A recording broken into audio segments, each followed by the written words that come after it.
Welcome back to my YouTube channel guys. आज मैं आप लोगों के लिए Oxford junior English translation exercise 59 solve करूंगा। आई थिंक ये क्लास आप लोगों के लिए हेल्पफुल रहेगा।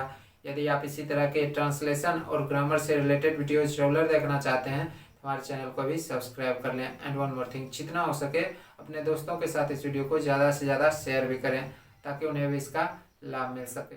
एक्सरसाइज को सॉल्व करते हुए एक्सप्लेन भी करूंगा, so keep patience and watch properly.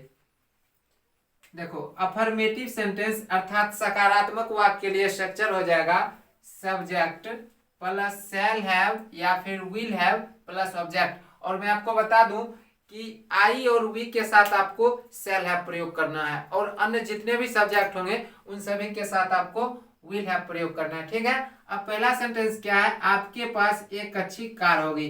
यहाँ पर सब्जेक्ट क्या है, यू, तो पहले सब्जेक्ट लिखेंगे। अब आप देखो सब्जेक्ट आ गया, ठीक है, और यू के साथ क्या आएगा, विल हैव आएगा, तो यहाँ पर विल हैव लिखेंगे। ठीक है। अब क्या बचा, ऑब्जेक्ट। ऑब्जेक्ट यहाँ पर क्या है, एक अच्छी कार, ए गुड कार। देखो कार क्या है, नाउन है, गुड क्या है, एडजेक्टिव है। ठीक है। और मैं आपको बता दूं कि यदि किसी नाउन के पहले कोई एडजेक्टिव हो तब हम उस एडजेक्टिव के ठीक पहले ए या फिर एन का प्रयोग करते हैं उस एडजेक्टिव के प्रोनाउंसिएशन के विचार से। और यहाँ पर जो है गुड का प्रोनाउंसिएशन क्या है, कॉन्सोनेंट साउंड है, इसलिए यहाँ पर मैंने ए दिया। ठीक है। अब है मेरे पास एक हाथी रहेगा, सब्जेक्ट यहाँ पर क्या है, आई। ठीक है, तो आई के साथ क्या आएगा, शैल हैव आएगा। ठीक है, आई शैल हैव। अब क्या बचा, ऑब्जेक्ट, और यहाँ पर ऑब्जेक्ट क्या है, एक हाथी, एन एलिफेंट। और देखो एलिफेंट क्या है, सिंगुलर काउंटेबल नाउन है ना। एलिफेंट क्या है, सिंगुलर काउंटेबल नाउन है, इसकी गिनती की जा सकती है और इसका जो प्रोनाउंसिएशन है, उच्चारण है, वो क्या है, वोवेल साउंड है, तब इसके पहले मैंने एन लगाया। ठीक है। अब क्या है, सीता को एक पुत्र होगा, तो पहले सब्जेक्ट लिखेंगे। ठीक है, और सीता के साथ क्या आएगा, विल हैव आएगा, तो विल हैव। अब यहां पर ऑब्जेक्ट क्या है, एक पुत्र। ठीक है, ए सन। देखो सन क्या है, ये सिंगुलर काउंटेबल नाउन है, इसकी गिनती की जा सकती है और इसका उच्चारण प्रोनाउंसिएशन क्या है, कॉन्सोनेंट साउंड है, इसलिए यहां पर मैंने ए लगाया। हमें शांति मिलेगी, वी। वी के साथ क्या आएगा, शैल हैव आएगा, शैल हैव। अब ऑब्जेक्ट यहां पर क्या है, शांति, पीस। देखो पीस के पहले मैंने ना तो ए लगाया और ना ही एन लगाया। रीजन ये है कि पीस क्या है, अनकाउंटेबल नाउन है और अनकाउंटेबल नाउन के पहले ना तो ए आता है ना ही एन आता है। ओके। अब क्या है, उसे सफलता मिलेगी, तो पहले सब्जेक्ट लिखेंगे ही के साथ क्या आएगा, विल हैव आएगा। अब यहां पर ऑब्जेक्ट क्या है, सफलता, सक्सेस। और देखो सक्सेस भी क्या है, ये अनकाउंटेबल नाउन है, इसलिए इसके पहले ए या फिर एन प्रयोग में नहीं आएगा। ठीक है। हम लोगों को स्वतंत्रता मिलेगी, क्या हो जाएगा, वी के साथ क्या आएगा, शैल हैव आएगा, शैल हैव। फ्रीडम, और फ्रीडम भी क्या है, अनकाउंटेबल नाउन है, इसलिए इसके पहले भी ए या फिर एन प्रयोग में नहीं आएगा। ठीक है। अब क्या है, हमें पर्याप्त तेल रहेगा, सब्जेक्ट क्या है, वी के साथ क्या आएगा, शैल हैव आएगा। उसके बाद ऑब्जेक्ट यहां पर क्या है, पर्याप्त तेल, एनफ ऑयल।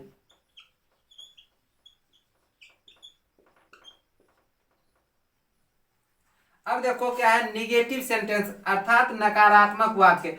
नकारात्मक वाक्य के लिए स्ट्रक्चर क्या हो जाएगा, सब्जेक्ट प्लस शैल या फिर will plus note plus have plus object. और सिंपल वे में आप ये समझ लो कि नेगेटिव सेंटेंस में आपको क्या करना है, शैल या फिर विल के बाद नोट लगा देना है और हैव से पहले नोट आएगा।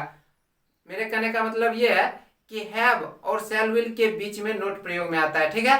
यहाँ पर क्या है कि देखो शैल विल और हैव के बीच में नोट है, इस बात का आपको ध्यान रखना है। मुझे एक कार नहीं होगी, तो क्या हो जाएगा, आई के साथ क्या आएगा, शैल आएगा, तो पहले शैल देंगे। ठीक है। अब देखो शैल के तुरंत बाद नोट आएगा। ठीक है, और नोट के तुरंत बाद हैव आएगा। उसके बाद ऑब्जेक्ट, ऑब्जेक्ट यहां पर क्या है, एक कार, एक कार,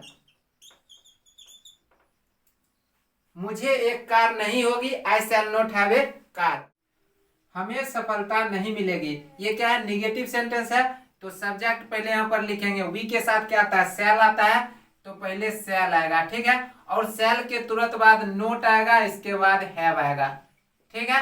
अब ऑब्जेक्ट सक्सेस, हमें सफलता नहीं मिलेगी, we shall not have success, तुम्हें शांति नहीं मिलेगी, क्या आ जाएगा, you will not have peace, आपके पास कोई नौकर नहीं होगा, क्या आ जाएगा, you will not have any servant,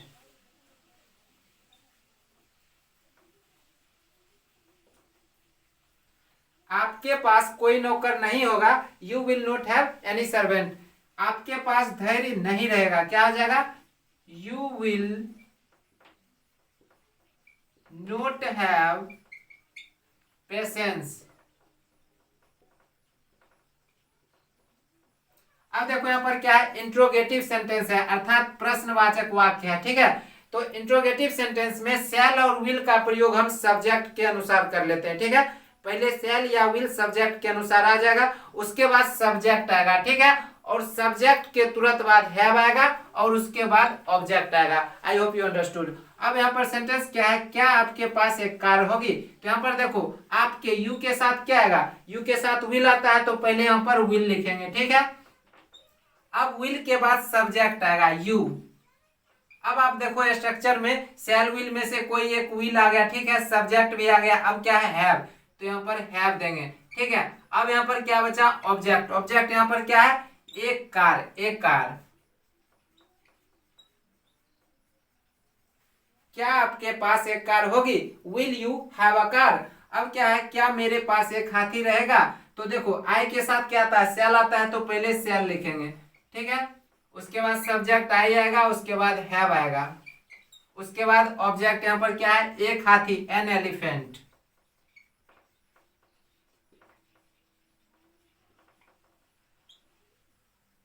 क्या मेरे पास एक हाथी रहेगा, शैल आई हैव एन एलिफेंट, और एलिफेंट क्या है, सिंगुलर काउंटेबल नाउन है, ठीक है, और इसका जो प्रोनाउंसिएशन है वो क्या है, वोवेल साउंड है, इसलिए यहाँ पर एन आया। कार भी क्या है, सिंगुलर काउंटेबल नाउन है, ठीक है, इसकी गिनती की जा सकती है, और यह एक वचन में है, ठीक है, और इसका जो उच्चारण है वो क्या था, कॉन्सोनेंट साउंड था, इसलिए यहाँ पर मैंने ए लगाया था। अब क्या है, क्या हमें सफलता मिलेगी, तो वी के साथ क्या आता है, शैल आता है, तो पहले शैल लिखेंगे, ठीक है, शैल के बाद वी आएगा। अब देखो शैल आ गया, वी आ गया, अब क्या आएगा, हैव आएगा, ठीक है, उसके बाद ऑब्जेक्ट, ऑब्जेक्ट यहाँ पर क्या है, सक्सेस,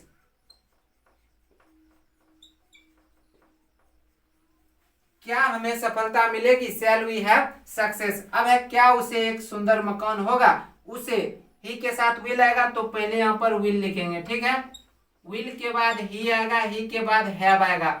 और एक चीज मैं आपको बता देता हूँ, विल के बाद ही आया, ही के बाद हैव आया, तो आपको कंफ्यूज नहीं होना है, क्योंकि शैल और विल के साथ हमेशा हैव आता है, हैज कभी भी नहीं आता है। I hope you understood. अब यहाँ पर क्या है कि विल आ गया, ही आ गया, हैव भी आ गया, अब यहाँ पर क्या बचा है, ऑब्जेक्ट बचा है। ऑब्जेक्ट क्या है, एक सुंदर मकान, ठीक है, तो ए ब्यूटीफुल हाउस, क्या उसे एक सुंदर मकान होगा, will he have a beautiful house. देखो हाउस यहाँ पर नाउन है, ब्यूटीफुल क्या है, एडजेक्टिव है, और जैसा कि आप जानते हैं यदि किसी नाउन के पहले कोई एडजेक्टिव हो तब उस एडजेक्टिव के ठीक पहले ए या फिर एन का प्रयोग किया जाता है उस एडजेक्टिव के प्रोनाउंसिएशन के विचार से। और यहाँ पर ब्यूटीफुल का प्रोनाउंसिएशन क्या है, कॉन्सोनेंट साउंड है, इसलिए यहाँ पर मैंने ए दिया।